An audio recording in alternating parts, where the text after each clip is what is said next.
अस्सलामुअलैकुम दोस्तों। Pakistan cricket board के चेयरमैन मोहसिन रजा नकवी साहब जब से क्रिकेट बोर्ड में आए हैं, बोर्ड ने एक बार भी फाइनेंशियल रिपोर्ट जारी नहीं की है। मगर आपको समझना है कि फाइनेंशियल रिपोर्ट होती क्या है, इसका मतलब क्या है एक्चुअली में। मतलब नहीं जारी की तो क्या नुकसान होगा कि किड्डी है कि तोप चल गई, नहीं हुआ तो नहीं हुआ, की फर्क पैदा है वो मैं आपको बताऊंगा। इससे फर्क क्या पड़ता है, उसका मतलब क्या है। क्रिकेट बोर्ड की आप वेबसाइट पर चले जाएं, अगर आप अभी फ्री हैं तो क्रिकेट बोर्ड की वेबसाइट पर जाएं आप पीसी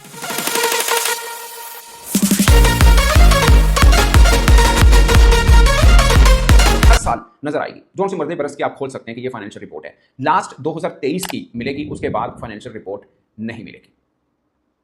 अब बीइंग जर्नलिस्ट ये मेरी मांग है या मेरा हक है, इवन कि आप आम क्रिकेट फैन या आम पाकिस्तानी वो आप भी कह सकते हैं कि भाई साहब क्रिकेट बोर्ड की फाइनेंशियल रिपोर्ट दें। उसका मतलब क्या है, इसमें ऑडिट रिपोर्ट शामिल है। इसमें ये आपको पता चलेगा कि क्रिकेट बोर्ड को आमदन कितनी हुई, खर्च कितना हुआ। पीसीबी चेयरमैन मोहसिन रजा नकवी साहब जब से आए हैं, जो टूर्स पे जाते हैं, इनके ऊपर कितना खर्च होता है, और कजाफी स्टेडियम लाहौर बना कितना खर्च हुआ है, कराची स्टेडियम बना कितना खर्च हुआ है, बाकी जो मामला हैं कितना खर्च हुआ, आईसीसी से कितना मिला, एसीसी से कितना मिला, जो हम बायलैटरल सीरीज खेलते हैं इधर से क्या पैसा आया। यानी आपको एक डिटेल मिल जाएगी, एक जिसे बोलते हैं ना शफाफियत का पता चल जाएगा कि क्रिकेट बोर्ड के मामला किस तरह से चल रहे हैं, कितना पैसा आया। जब चेयरमैन मोहसिन नकवी साहब आए थे तो क्रिकेट बोर्ड की जेब में किटी में कितने पैसे पड़े थे, अब जब उनको 1.5-2 बरस हो चुके हैं या दो साल होने वाले हैं, तो क्रिकेट बोर्ड की जेब में कितने पैसे बाकी रह गए हैं और किस किस प्रोजेक्ट के ऊपर कितने पैसे लगे हैं। मैं आपको वैसे एग्जांपल दे रहा हूं। जब चैंपियंस ट्रॉफी चल रही थी, कजाफी स्टेडियम की तामीरात की गई, ग्राउंड का एरिया वही रहा, बाकी जो कंस्ट्रक्शन है वो की गई। फिर एक पिक्चर हमें दी गई, बल्कि एक पूरी की पूरी ग्राफिक्स दिखाई कि स्टेडियम इस तरह से बनेगा, उसका टॉप शॉट आएगा तो क्या खूबसूरत मंजर दिखाई देगा। ऑलमोस्ट 80-90% तो वैसा बन गया, मगर छतें नहीं बन पाई, कुछ थोड़े बहुत और काम छोटे मोटे रह गए थे, वो नहीं हुए थे। तो ये कहा गया क्योंकि अब चैंपियंस ट्रॉफी शुरू होने वाली है, टाइम है नहीं, तो इसके फौरन बाद फिर वो बन जाएगी। अब उसके फौरन बाद क्या काफी बात हो गया, मगर छतें नहीं बन रही। अभी भी चेयरमैन साहब ने अनाउंसमेंट किया कि हम इस्लामाबाद में भी स्टेडियम बनाएंगे, फलां जगह पे भी बनाएंगे, जबकि क्रिकेट बोर्ड ने रनिंग कैश भी लिया कि 2 अरब का किसी बैंक से। क्रिकेट मतलब इदारे लेते हैं, मगर क्रिकेट बोर्ड को, जिसको सोने की चिड़िया, अंडे देने वाली चिड़िया बोलते हैं हम लोग, उसमें ऐसा वक्त कम आता है। और इसमें कोई दो राय नहीं है कि स्टेडियम बने हैं, मगर क्या ये जानना हक नहीं है कि इसके ऊपर कितना पैसा लगा है।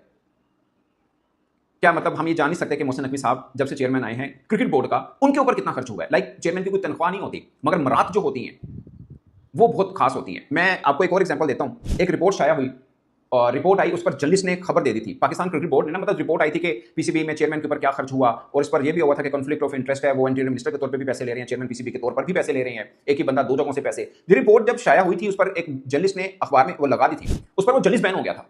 मैं चेयरमैन साहब की अभी कुछ हफ्ता पहले एक स्टेटमेंट देखा, प्रेस कॉन्फ्रेंस देखा था, उन्होंने बोला था कि मैं खुद जर्नलिस्ट हूं। वैसे मुझे सनाउल्लाह को ज़ाती तौर पर इस चीज़ पर कड़ा इख्तिलाफ है कि जो सहाफ़ी है ना, मैं हमेशा ये मेरा ख्याल है कि जर्नलिस्ट अगर बादशाह के दर पे बैठे, मुझे उस पर शक रहेगा। उसका काम तो उसका एहतसाब करना है, अकाउंटेबिलिटी करना है, क्रिटिसिज्म करना है, ना कि उससे फ़ायदा लेना होता है। ये मेरी अपनी डेफिनेशन है। हम जैसे गरीब लोगों की इसलिए पीछे भी रह जाते हैं। मगर कुछ लोगों की डेफिनेशन है कि जर्नलिज्म का मतलब ये है कि आप बड़े लोगों से हाथ मिलाइए, उनसे फ़ायदे लीजिए, बड़े बड़े ओहदों पर बैठिए और हम 10 को आगे लगा के रखिए। तो ये हर एक की अपनी एक डेफिनेशन है, आपको पता है कौन किस डेफिनेशन पर अमल कर रहा है। सो एक जर्नलिस्ट ने खबर लगा दी, उसको बैन कर दिया। बाद में अंसार अब्बासी साहब हैं, उन्होंने एक्चुअली में खबर दी थी, उसी खबर से जर्नलिस्ट ने खबर लगाई थी। तो अंसार अब्बासी साहब ने चेयरमैन साहब को टैग किया, उन्होंने कहा यार ये क्या बात हुई। और मोहसिन नकवी साहब तो कहते हैं कि मैं जर्नलिस्ट हूं, आप जर्नलिज्म कीजिए, तनकीद कीजिए, हमें कोई इतराज नहीं। ये कहने की बातें हैं, हाथी के दांत दिखाने के और खाने के और। अब मैंने क्रिकेट बोर्ड के बड़ों को, मतलब जो उनके मीडिया से रिलेटेड है, उनको कहा भाई साहब मुझे आप फाइनेंशियल स्टेटमेंट दे दें, कोई जवाब नहीं। चेयरमैन पीसीबी साहब को मैंने ट्विटर के ऊपर टैग कर दिया कि कल मुझे ये ना कहें भाई साहब आपने वीडियो किया, आप हमसे राय नहीं ले रहे हैं। तो मैं हमसे राय लेना चाह रहा था, मैंने ट्विटर पर भी कहा, कोई जवाब नहीं आया। और मैं आज भी ये बात अलल ऐलान और पूरे कॉन्फिडेंस के साथ कह रहा हूं, पूरे कॉन्फिडेंस के साथ। चेयरमैन साहब प्रेस कॉन्फ्रेंस करते हैं ना, जो कहते हैं कि मुझे कोई मसला नहीं, आप मुझसे सवाल पूछें, क्योंकि उनको पता होता है। अब ये ना क्रिकेट बोर्ड ने एक नया वतीरा शुरू कर दिया है। इन्होंने क्या किया है, सिर्फ टीवी और अखबार के जो जर्नलिस्ट है ना, बस उसको कहते हैं ये साफी है, क्योंकि आप अखबार को भी कंट्रोल कर सकते हैं, आप टीवी को भी कंट्रोल कर सकते हैं। आप ब्यूरो चीफ को फोन कर दें कि पाइना मुंडा तो सवाल पूछता है, वो सवाल ये हुआ है, मैं ऐसे नहीं बोल रहा, ऐसा हुआ है, वो मुंडा बेचारा दोबारा सवाल ही नहीं पहुंचता, नहीं पाया, ठीक है। अब मैं खुला चैलेंज करता हूं चेयरमैन साहब की, कहीं पर एज ए इंटीरियर मिनिस्टर या क्रिकेट बोर्ड बतौर चेयरमैन की प्रेस कॉन्फ्रेंस हो, मुझे कोई जर्नलिस्ट ये सवाल पूछ के दिखाए कि सर आप फाइनेंशियल रिपोर्ट क्यों नहीं जारी कर रहे, दूसरा साल हो गया, क्यों नहीं जारी कर रहे आप। क्या ये सवाल गलत है ये पूछना कि आप हिसाब दें कितना खर्च हुआ, कहां पे खर्च हुआ, आपने खुद अपने मराद फैसिलिटी क्या ली, कितने पैसे आप पर खर्च हुए, क्या ये जानना हमारा हक नहीं है? क्या हम नहीं जान सकते हैं? ये क्रिकेट बोर्ड से हिसाब हर क्रिकेट बोर्ड का चेयरमैन बगैर बताए देता रहा है। नजम सेठी साहब थे, ज़का अशरफ साहब थे, या उनसे पहले रमीज राजा साहब थे, जितने भी गुजरे हैं, वो पूछने की जरूरत नहीं पड़ती थी। हर साल जो फाइनेंशियल स्टेटमेंट थी पब्लिक कर दी जाती थी। इस बार नहीं हो रही, और आप जो कर सकते हैं वो कर लें। जवाब मेरा ये है। मुझे अभी भी याद है, आमिर मीर साहब एडवाइजर थे, अब डायरेक्टर मीडिया हैं। ये हामिद मीर साहब ना, जो इंसाफ, मेरिट और मुल्क को ऊपर तक ले जाने की बातें कर रहे होते हैं, उनके सगे भाई हैं। उन्होंने कहा था, यह 7-8 माह पहले की बात है, ऑन रैकेट है